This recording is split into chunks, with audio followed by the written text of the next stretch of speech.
So imagine putting on a pair of headphones, pressing play, and listening to music nonstop for like 3 entire days. And you still haven't reached the end of the playlist. Right, which is just wild to think about. It really is. But that is exactly what you have to do to finish a project called Hoops Dynasty. Today, we're diving into a massive data log we received, mapping thousands of audio files for what is essentially a musical monument dedicated entirely to the game of basketball. So, okay, let's unpack this, because taking the kinetic energy of the court and turning it into a sonic universe is, it's a completely unprecedented undertaking. Oh, absolutely. It's an incredibly ambitious translation of data and emotion. Looking at the log, we're dealing with exactly 11,168 compositions, which totals out to 73 hours and 15 minutes of music. Okay, I have to stop you there. I love basketball, but 73 hours. Yeah, it's a massive scale. It sounds completely exhausting, like surviving a grueling, never-ending 7-game playoff series. How are you supposed to consume all of that without extreme audio fatigue?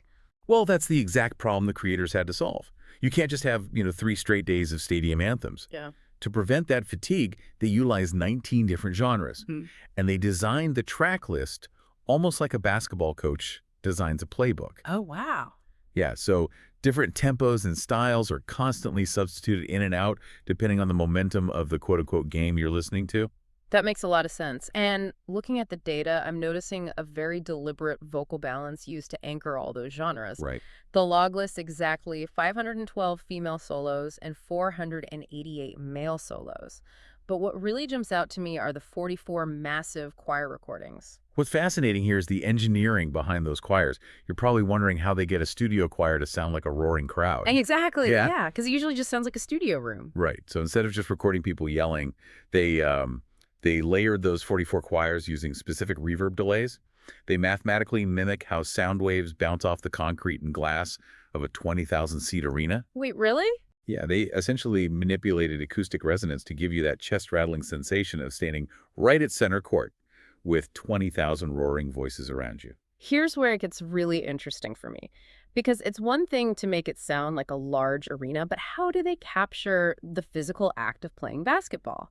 This data shows they actually mapped the 19 genres to craft distinct sonic identities for specific basketball archetypes. They dug deep into music theory to replicate physical movement on the hardwood. To represent the lightning-fast guards, for example, the compositions use high-tempo, staccato drum pattern. Which literally mimic the syncopated rhythm of a rapid-fire dribble. Exactly. And then as the play develops, the music transitions, you get these incredibly versatile, shifting time signatures to represent the wings cutting across the floor. Right, capturing that agility. And finally, it drops into these heavy, booming bass frequencies that perfectly capture the intense physical dominance of the bigs fighting for position. You're basically feeling the physical intensity of the paint through your subwoofer. And if we connect this to the bigger picture, that physical progression on the court naturally expands out to the global spirit of the game.